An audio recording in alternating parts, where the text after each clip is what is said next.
Hi there, online friends. It's the 100-Day Project. I'm making tags. I think it's about day 33, and we're going to make some tags together. These are all the ones that I've already made.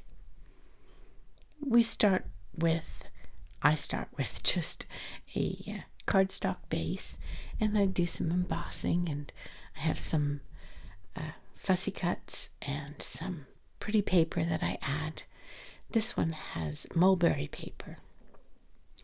So I start with the bases. And my idea of making tags this time round is so that they can be reused or repurposed or regifted. That's why I have a couple of places to write on the back.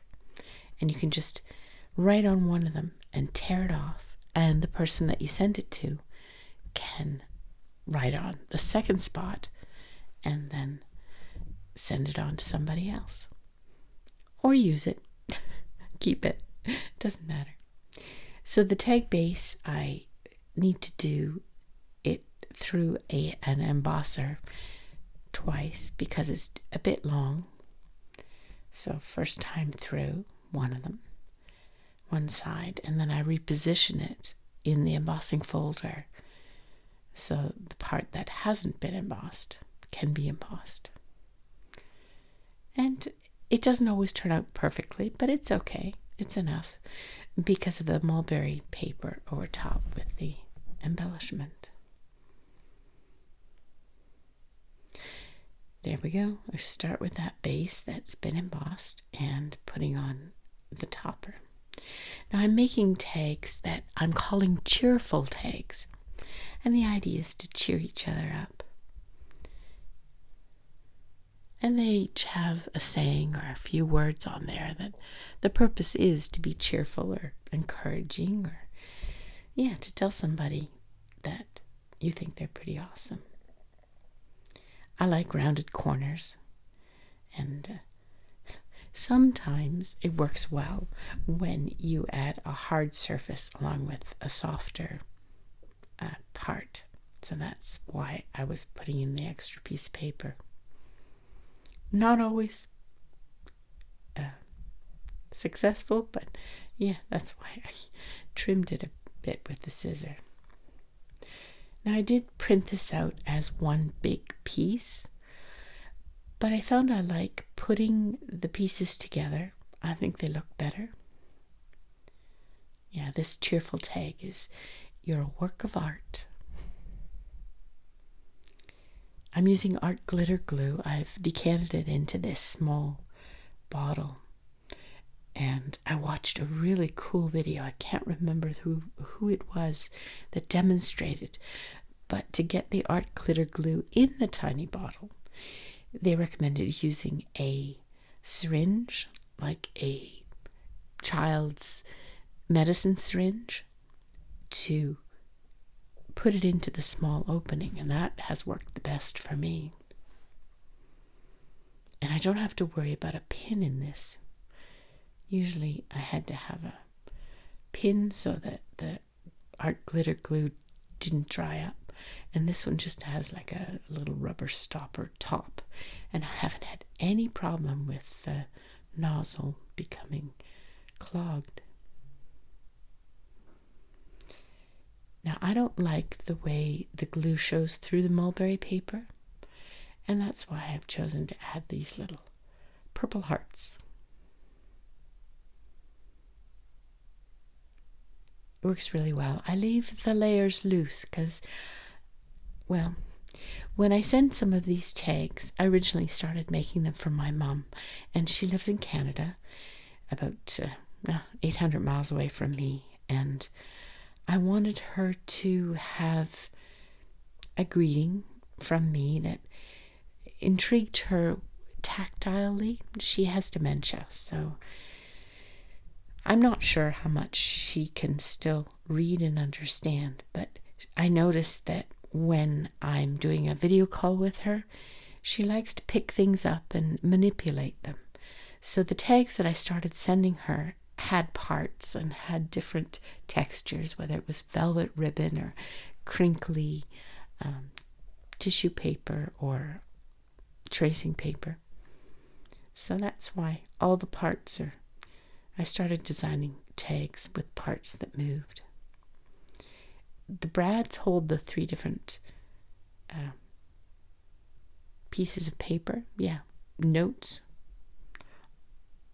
and that way you can just tear the first one off. The person that receives it after you, write to them. Art glitter glue is awesome. Just a little bit goes a long way. I'm showing you that just one piece of the cardstock seemed a little flimsy to me, so I added a whale-tail tab so that I could put the ribbon around and through.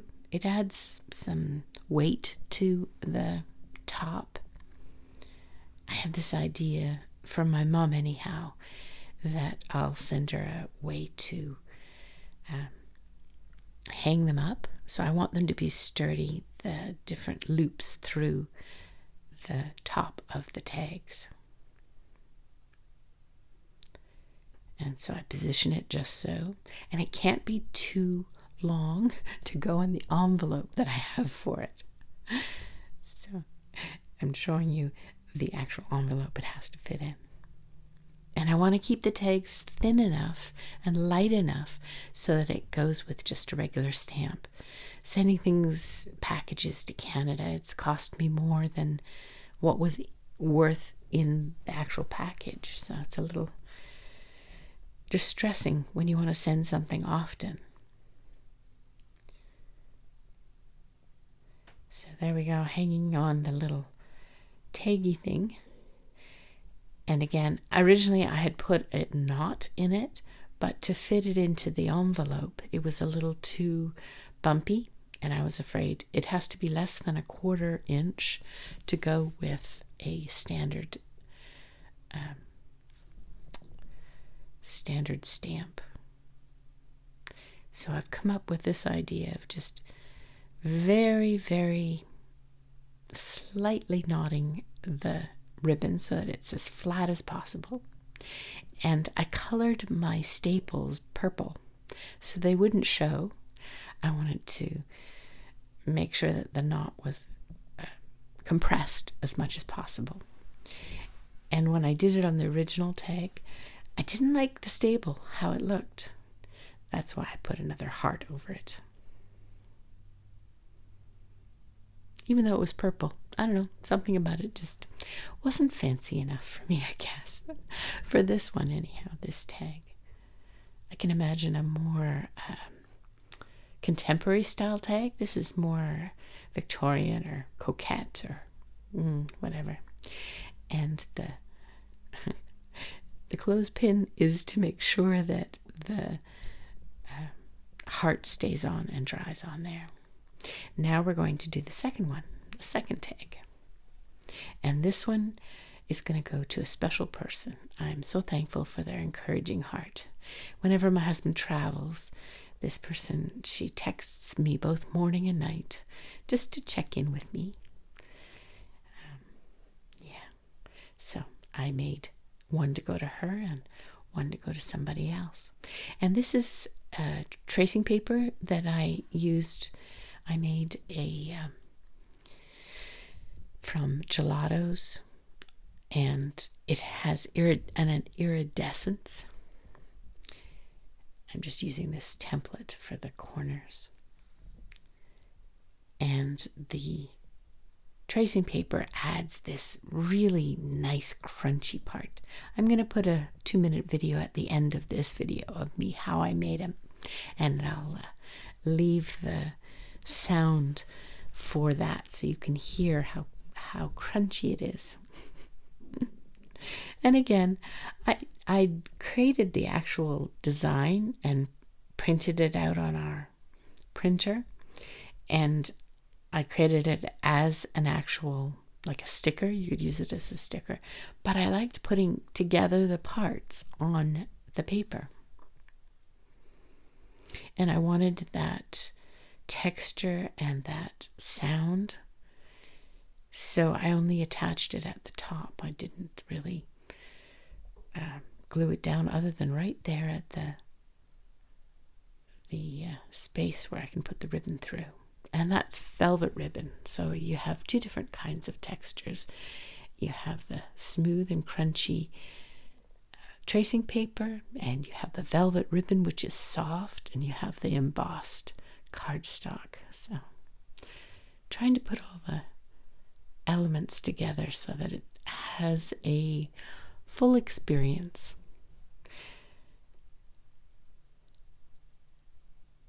I found that the art glitter glue works really well on the tracing paper also.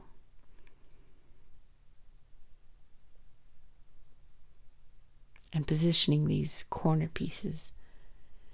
Now I have, right now, our daughter has allowed me to play around with her Cricut. So I've been cutting them out with a machine, the images, but I could easily do it with a scissor also. And the machine, the Cricut, it saves my hands. You know, as you get older, your hands hurt a little bit more. Rounding the corners of both the cardstock and the tracing paper, and then putting on the back 3 places to write. And I printed out a few and cut out a few extra pieces to embellish the note parts of the tag. And I'm positioning them in different ways. And I'll attach them using 2 brads again. I have this punch that's got very tiny holes.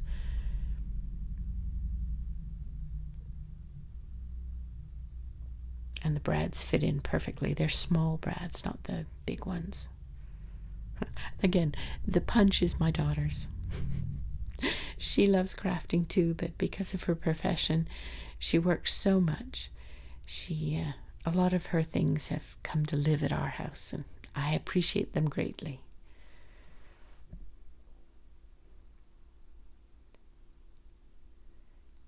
Putting on the brads and bending them just so, and then I'll glue that bottom piece securely to the cardstock, just at the top. So you're hiding the backs of the brads, but still making it possible just a little yank, a little tear, and the first note card comes off, leaving a blank one underneath. And then the original design as a one piece is at the very back. And someone can use these tags as a bookmark, or, you know, if they do junk journaling too, they could leave it in their journals. Now, to attach this ribbon, I've decided that I would put it through the hole, and then just a little bit of embroidery floss. I do a quick stitch through it, tie it in a knot 2-3 times at the back, and then again the velvet ribbon lies as flat as possible to go in an envelope. I'm sort of experimenting with different ways of attaching a hanging option. I'm still developing my hanger style thingy for the wall to hang up these tags.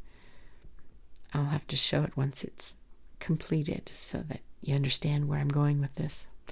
It's I think it's around day 33, and so I have 2/3 yet to go of the 100-day project.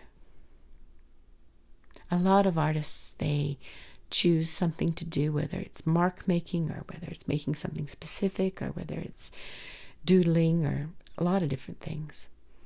So for me, it's tags this year. There, that's dry. And hang on and hang around, and you can see how I create the tissue paper that you see on a lot of these. Sorry, it's not tissue paper, it's tracing paper. Yeah. I'm just showing you a few of the others that I've made so far. That one is, I'm not completed yet. I have the idea of putting a tag behind the tag. Yeah. Different ways of adding places to write. Whether it's tucked in or whether it's on with a brad or, yeah, swinging. Just experimenting with things that are in my room. Take care. It's Laurie. See you again. And here are a few more that I've made, tags that I've made, and coming up is a video with some of the sound still. This is where we started. I made these out of tracing paper, and I'm going to show you in a few minutes the process. You can see they're slightly iridescent, and it's from the Faber-Castell gelatos. I'll show you the different ones that I use. There are 3 colors there. I tried it on a piece of paper too. Yeah. Here we go. And this is just a kitchen mat from Dollar Tree, and I spritz some water on, and then I put the gelato color all over. I've sped up this part of the video just because it's nothing special, but it shows you how I do it. It's so simple and it's a fun process. More water and the 3rd color of gelato, and then I mix it on the other side a little bit too, and use the paintbrush to make it less scribbly, make it flow. That's the tracing paper. Just inexpensive from Walmart. Tear off a piece, mush around the gelatos on this kitchen cutting mat from Dollar Tree, and then lay the tracing paper down on top of it and smoosh it around.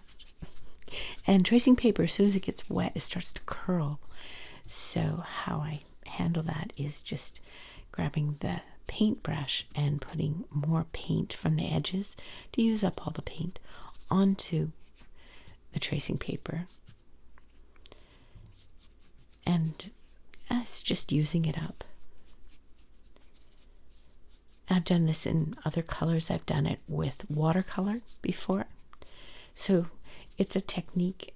I probably saw someone do it on a video and then played around with it myself a little bit.